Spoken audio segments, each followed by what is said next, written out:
కొత్త ప్రభుత్వం వచ్చి నెల రోజులవుతుంది. రాగానే మెగా డిఎస్సి అని, ఫ్రీ ఇసుక అని, అన్నా క్యాంటీన్ పునరుద్ధరణ అని చాలా మంచి పనులు చేసింది. మెగా డిఎస్సిలో కొన్ని లోపాలున్నా కూడా సరిచేసుకుంటూ, ఎప్పటికప్పుడు అప్డేట్ చేస్తూ మెగా డిఎస్సిని కండక్ట్ చేయబోతున్నారు. ఇలానే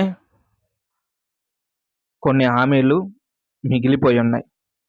అవి గూడా త్వరగా చెయ్యాలి. వాలంటీర్లని మళ్ళీ విధుల్లోకి తీసుకుంటామన్నారు. విధుల్లోకి తీసుకోవాలి. అమ్మకు వందనం అని ఎంతమంది పిల్లలుంటే అంతమందికి 15,000 చొప్పున ఇస్తామన్నారు. అదింకా నెరవేర్చలేదు. ఎప్పుడు నెరవేరుస్తారో మరి ఏంటో. ప్రతి ఇంటికి 3 సిలిండర్‌లని, ఆడవాళ్ళకి ఫ్రీ బస్ అని, అన్నదాత అని,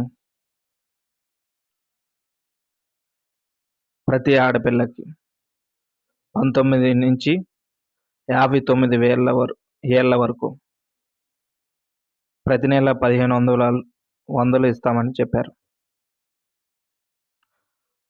అది కూడా చేయలేదు.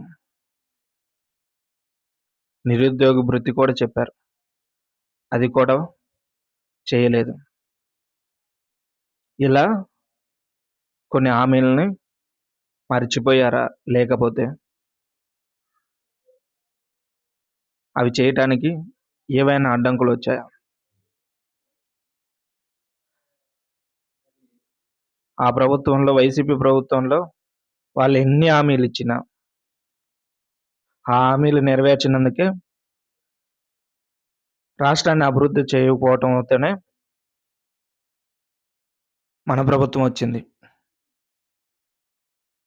వాళ్ళు కొన్ని చేసినా, కొన్ని చేయకపోయినా ఎప్పటికప్పుడు మనం ఏది చెప్పినా దానికి విరుద్ధంగా ప్రెస్ మీట్ పెట్టటం, తిట్టటం, చేస్తామని చెప్పటం ఇలా చాలా చేశారు. అవి అన్ని ప్రజలు గమనించి మన ప్రభుత్వాన్నే అధికారంలోకి తీసుకొచ్చారు. కానీ కొన్ని హామీలు జరగవు అని తెలిసినా కూడా హామీలిచ్చాం. నిరుద్యోగ భృతి జరగకపోవచ్చు. ప్రతి మహిళకి 1,500 చొప్పున అవి ఇవ్వకపోవచ్చు. ఇలా కొన్ని జరగటానికి కొన్ని ప్రాబ్లమ్స్ ఉన్నాయి. ఆర్థిక పరంగా కానీ,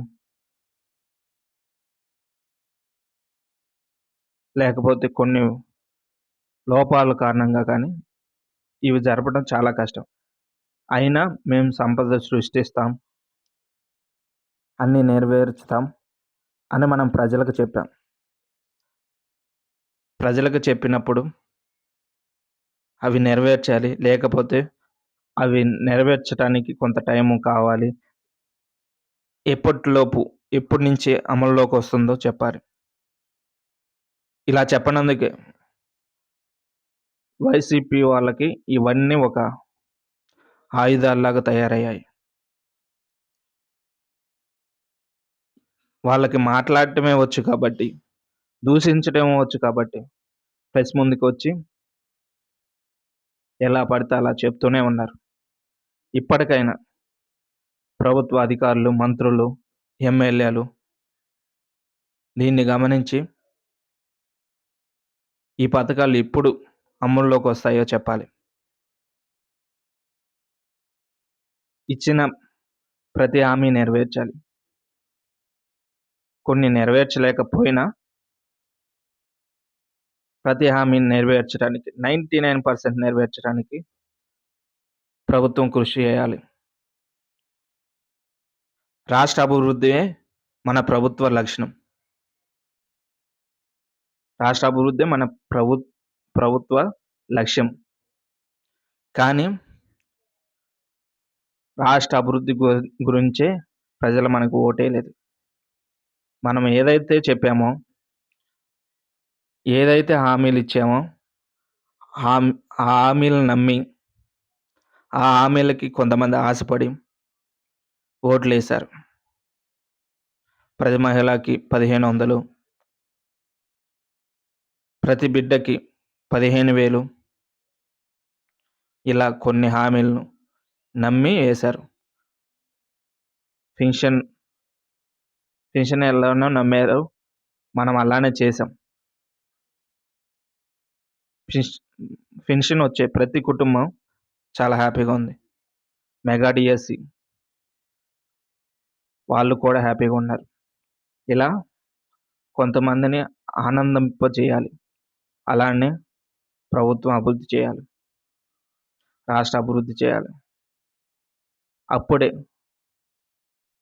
ఇంకొక 20 ఏళ్ళైనా మన ప్రభుత్వం ఉంటుంది. అంతేకాని ఇచ్చిన హామీల్లో సగం చేసి, సగం చేయకపోతే ప్రజలు వేరే ప్రభుత్వాన్ని ఎన్నుకోవాల్సొస్తుంది. తెలుగుదేశం స్థాపించి ఇన్ని సంవత్సరాలైనా మరి ఎందుకో వెంటనే అధికారంలోకి రావటానికి చాలా కష్టపడుతుంది. 2014లో గెలిచినా కూడా 2019లో ఓడిపోయింది. ఇప్పుడు అన్నీ గుర్తుపెట్టుకొని అన్నీ నెరవేరిస్తే ఇంకొక 20 ఏళ్ళు తెలుగుదేశం ప్రభుత్వానికి ఏ డోకా ఉండదు.